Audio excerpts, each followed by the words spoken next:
D-Lo 404 Boxing. Alright, y'all, I hate to overwhelm y'all with the same with videos about the same subject over and over, but I'm gonna go ahead and get these thoughts out while they're fresh on my mind.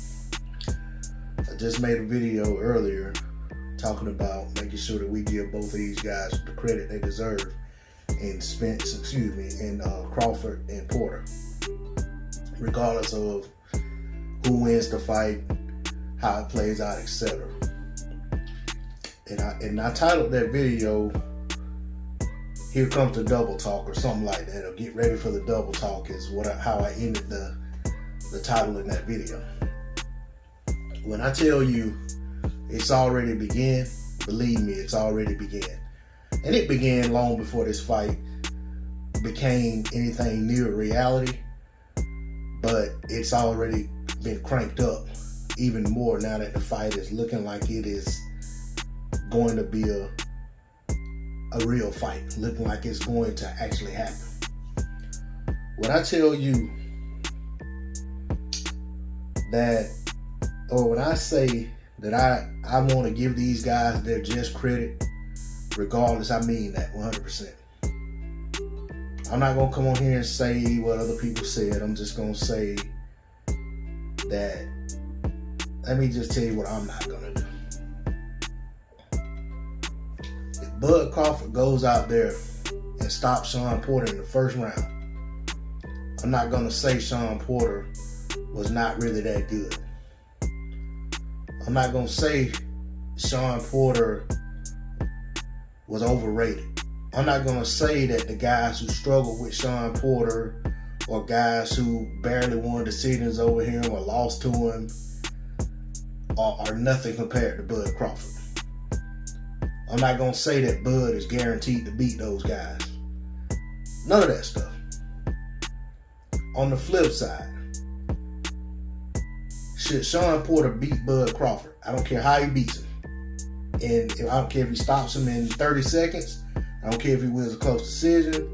I don't care if he wins a wide decision, whatever. Technical decision, however. I'm not going to come on here and say Bud Crawford was a hype job. He was never as good as people said he was.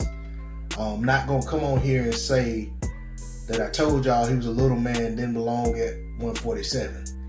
I'm not going to say that Shawn Porter has gotten that much better. He's absolutely the best fighter at 147 pounds, and I would favor him over every other guy at 147 because I thought Bud was the best at 147. I'm not going to come on here and say anything of that nature. What I would do, regardless of who wins the fight, is give the guy their just credit. I'm not going to put cables on it, and I'm not going to water it down. I'm going to give them what I feel like is their just credit for doing what they went out and done. Shawn Porter is a top 5, and I'm just throwing 5 out there. He could be higher, but he's definitely a top 5 welterweight. Okay? Bud Crawford is a top 5 welterweight. Bud Crawford is a top 5 pound-for-pound fighter. I have him number 1. A lot of people don't. A lot of people do.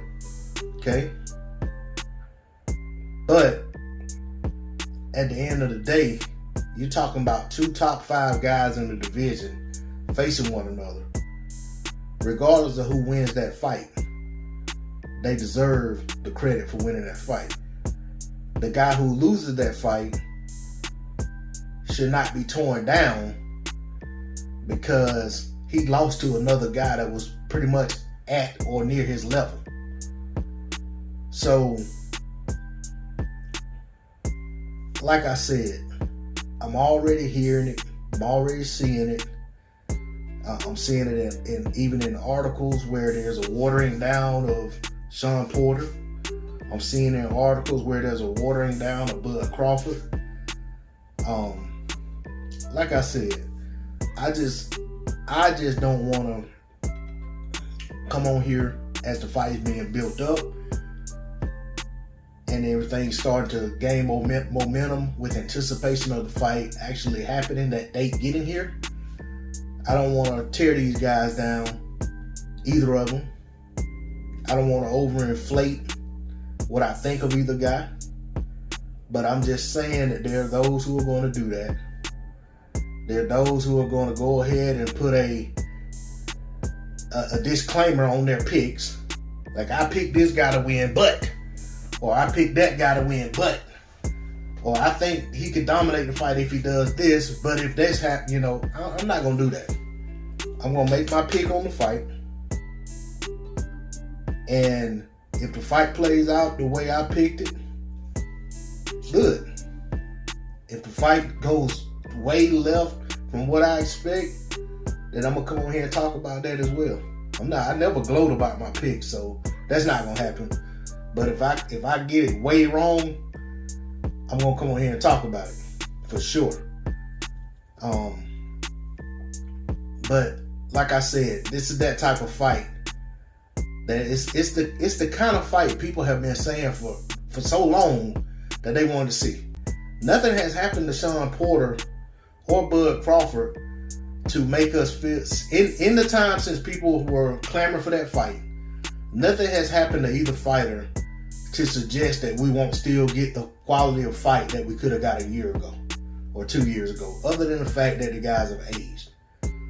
But we haven't seen either of these guys just wrecked in that time since then. So I'm anxious and eager to see the fight. Knowing that it's going to be out on the West Coast, odds are I'm not going to go. But I am going to click the pay-per-view button to support the fight. And I look forward to seeing it. Do I think that it is a fight that should be on pay-per-view or has to be on pay-per-view? I'd rather it not be. But there are a ton of fights that are on that I don't think should be on pay-per-view. And a lot of them I paid for. And I'm talking about those are fights including a lot of guys that people tab as pay-per-view stars and people gladly go click that buy button on, regardless of who they're fighting, regardless of whether it really is a pay-per-view worthy fight.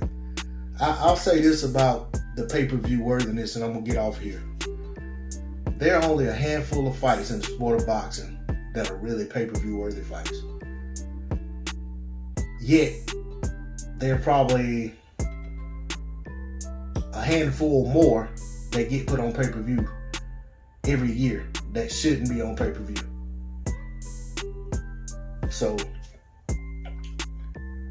I figure this being a fight that I want to see and that I've actually asked for, why not go ahead and buy the fight? Because I'm buying fights that I didn't ask for and that I didn't want to see until they were actually made, and it's like, okay, I'm interested in watching it, and the only way I can watch it is pay-per-view, so I go ahead and do it. Because, quite frankly, we've been getting had on this pay-per-view thing. I'm not saying pay-per-view is a bad thing. I'm just saying give us a quality product on pay-per-view, and I don't mean just a quality fight. I mean a quality card. But that's all I got on it. D-Lo 404 Boxing. Like, share, comment, subscribe. I'm out. Peace.